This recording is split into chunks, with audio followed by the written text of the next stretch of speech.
आप लोगों के बीच में हुई है और मंजीत जी ने काफ़ी कुछ बढ़ा चढ़ा करके बात करी है। ऐसा तो मैं नहीं हूँ, आप लोगों की सेवा में जो हमारा रहना और सेवा में तत्पर आप लोगों के काम आना, आप लोग साथियों के काम आना, ये हमारा ध्येय बना हुआ है। तो मैं थोड़ा सा संगठन के बारे में जानकारी देना चाहता हूँ। वॉइस ऑफ मीडिया जो संगठन है एक अंतर्राष्ट्रीय संगठन है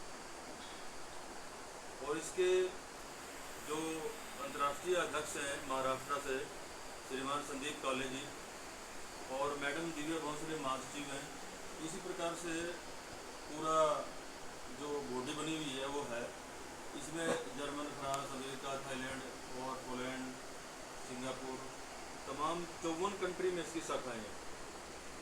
और हमारे जो इंटरनेशनल जो कोर ग्रुप है हमेशा से आगे नई कंट्री में शाखाएँ बनाना, वहाँ पे प्रवास करना, 15 दिन लगाने, महीना लगाना, 6 महीने लगाने, वो एक सारा कार्यशैली हमारी पहले से प्रारूप बना हुआ है, सिस्टम बना हुआ है, स्ट्रक्चर बना हुआ है। और उस कोर कमेटी का जो है उन्होंने अपने नॉर्थ से मेरे को भी इसका कोर कमेटी का सदस्य बनाया हुआ है। तो ताकि नॉर्थ इंडिया की जितनी भी जानकारी है हम लोग अपने समय समय पर उनको देते रहते हैं। और अभी हमारा जो राष्ट्रीय अधिवेशन दूसरा हुआ था, इससे पहले 2-3 जो राष्ट्रीय अधिवेशन महाराष्ट्र में अलग अलग स्टेटों में हुए हैं। फिलहाल उड़ीसा में हुआ है और उड़ीसा के बाद में एमपी में हुआ है, अभी उत्तर प्रदेश में होने वाला है। तो इसी तरह से जो अधिवेशन है वो लगातार हमारे स्टेट वाइज चलते रहते हैं। उसके साथ साथ फिर कंट्री वाइज चलते रहते हैं। ये तो इंडिया का प्रारूप है। इसके साथ साथ में अदर कंट्री की हम बात करें तो अदर कंट्री में भी इसी तरह से चलता रहता है। और संगठन जो मेन जो काम करता है वो 5 सूत्री एजेंडे पे काम कर रहा है। जो पत्रकारों के हित के लिए 5 सूत्री एजेंडे संगठन ने तैयार किए हैं, उसके लिए हमारा संगठन दृढ़ संकल्प है। उसमें हम कई चीज़ें ऐसी होती हैं कि हमारे स्टेट में उसकी ज़रूरत नहीं है, कई चीज़ें ऐसी हैं कि हमारी कंट्री में उसकी ज़रूरत नहीं है। लेकिन जब कोई सिस्टम तैयार होता है तो वो पूरी की पूरी कंट्री के लिए तैयार हो जाता है, पूरे के पूरे नेशनल के लिए, इंटरनेशनल के लिए वो तैयार करना पड़ता है। तो इसीलिए 5 सूत्रीय जो एजेंडा तैयार किया है उसमें ये मुख्य तौर पर मैं आपको थोड़ा सा गाइड भी करना चाहूँगा। हो सकता है कि मंजीत जी ने पिछली मीटिंग में इसको ब्रीफ कर दिया होगा, लेकिन दोबारा रिपीट के लिए मैं आपको करना चाहता हूँ। 5 सूत्रीय एजेंडा में आवासीय सुविधा, स्वास्थ्य सुविधा, शिक्षा सुविधा और पत्रकारों के लिए टूल इक्विपमेंट्स और इसमें इंश्योरेंस वगैरह। इसके साथ में जो हमारे टेक्निकल जो ट्रेनिंग वर्कशॉप्स हैं पत्रकारों के, जो आज तक नहीं हो रही हैं, वो है। हम लोग सोचते हैं कि भी मास कम्युनिकेशन करके आ गया तो उसके बाद ख़त्म।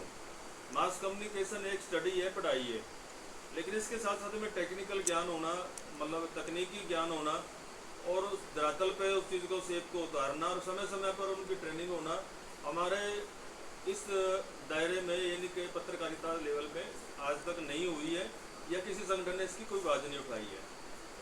इसके साथ साथ में जो स्थानीय रिक्वायरमेंट्स होती हैं, स्थानीय जो मांगे होती हैं पत्रकारों की, किसी की एग्रेडेशन की है, कोई टूल की है, टूल टैक्स की है, रेलवे का है, या कोई ये कह सकते हैं कि हमारे को एग्रेडेशन, या ये कह सकते हैं कि स्थानीय में हमारे जैसे हरियाणा की हम बात करें भी, पहले तो जो पेंशन थी 10,000 मिलती थी, फिर 11 हुई, फिर 15 हुई है, हमने 25,000 रुपये रखी हुई है।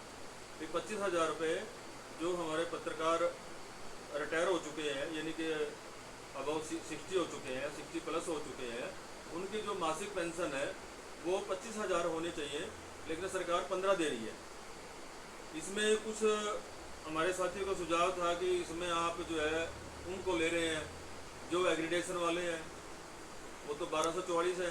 इसके साथ साथ में बहुत सारे ऐसे पत्रकार हैं, जैसे कि मैं अभी पंचकूला में, पिंजौर में मीटिंग ले रहा था कि एक साथी मेरे को मिला, वो 45 साल से दैनिक जागरण में कार्यरत थे, आज तक उनका जो है ना कार्ड तक नहीं बनाया उस संस्थान में, और वो लगातार बेचारे काम कर रहे हैं। तो इस तरह की जो संस्थानों की तरफ से कमियां कह सकते हैं, अनदेखी कह सकते हैं, हो सकता है कि मैं संस्थान की कमी निकाल रहा हूँ कि हो सकता है उस पत्रकार में कोई ऐसी कमी हो कि जो परफॉर्मेंस संस्थान मांगता है वो उसको खरा नहीं उतर रहा उसके ऊपर। जो परफॉर्मेंस संस्थान मांगता है तो हम उसके हट के काम कर रहे हैं या संस्थान के अलग से काम कर रहे हैं, तो कुछ भी रीज़न हो सकते हैं। फिलहाल हम एक तरफा सुन करके कोई भी बात को हम मतलब तुल नहीं दे पकड़ सकते। तो छोटी छोटी तो तकलीफ़ें आ रही हैं, दिक्कतें आ रही हैं, उनको हम अपने लेवल पे समझाने की कोशिश करते हैं। कुछ दिक्कतें ऐसी संस्थानों के लेवल पे हैं कि हम उनको बुलाते हैं कि आप जुड़ो संगठन से। जोड़ने का तात्पर्य हमारा यही होता है कि हमारे जो पत्रकार हैं जो ग्राउंड लेवल पे काम करते हैं, उनकी जो समस्याएं आती हैं वो संस्थानों के मालिक तक पहुंचाएं और मालिक उनको सुविधाएं दे पाएँ। वो तो है कि उनका लाइजन। इसके साथ में सरकार से हमारी जो मांगे रहती हैं पत्रकारों के हित के लिए, वो हमारी समय समय पे उसकी तरफ सरकार का ध्यान होना चाहिए। अब क्या सरकार कर रही है इस समय कहने गिनती में तो आप ही देखोगे, अम्बाले में बैठे हम लोग शायद 7-8 संगठन यहाँ भी काम कर रहे हैं। अभी सर ने बताया कि नारायणगढ़ में भी अपना संगठन है। इसके साथ साथ ब्लॉक 5 हैं, 5 में अलग अलग संगठन बने होंगे। जिले में भी 3-4 संगठन बने होंगे। हर जिले के अंदर यानी कि 7-8 संगठन बने हुए। फिर स्टेट लेवल पे बने हुए हैं। फिर नेशनल लेवल पे भी मतलब कुछ संगठन बने होंगे। लेकिन नेशनल इंटरनेशनल लेवल पे जो संगठन है, और मैं गर्व से कह सकता हूँ कि और गर्व से आप लोग भी उसके सदस्य बन चुके हैं कि वॉइस ऑफ मीडिया वर्ल्ड का, पूरी दुनिया का एक ऐसा पहला संगठन है कि जिसको वर्ल्ड बुक ऑफ रिकॉर्ड का खिताब मिल चुका है। पिछले 2-3 महीने पहले, 3 महीने पहले हमारे जो राष्ट्रीय अध्यक्ष हैं संदीप काले जी, उनको संस्थान कार्यालय में बुलाया गया था और उसको सर्टिफिकेट से, उस प्रमाण पत्र से नवाजा गया।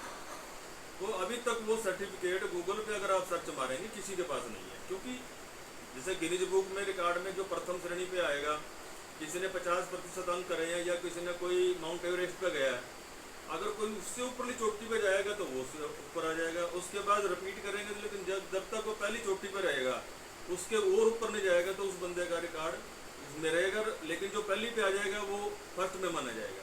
ये एक सिस्टम बना हुआ है सरकार का। तो इस तरह से इस संगठन को अगर वर्ल्ड बुक ऑफ रिकॉर्ड का बनाया, क्योंकि 4 लाख जर्नलिस्ट इस संगठन में जुड़े हैं।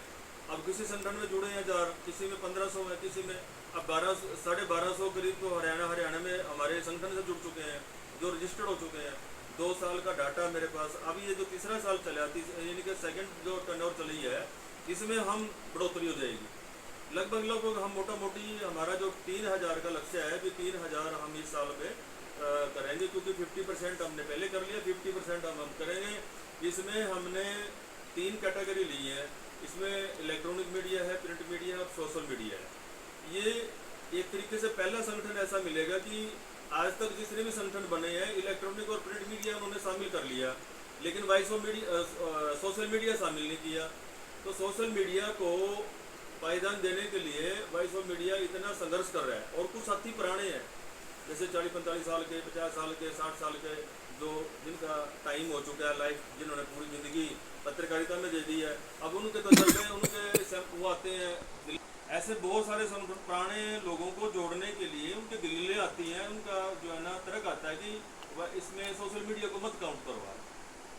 तो हमने कहा भाई, जब सरकार digital India, make in India, इस तरह के जो कार्यक्रम कर रही है और सरकार की मंशा है, और दूसरी प्रिंट मीडिया और इलेक्ट्रॉनिक मीडिया जो खबरें उठाती है वो राष्ट्रीय लेवल की खबरें उठा रहे हैं। अगर गले मोहल्ले की जो खबरें हैं, छोटी छोटी जो समस्याएं होती हैं, वो पनप कर बड़े घर बना लेती हैं, जिसमें लोगों को सुसाइड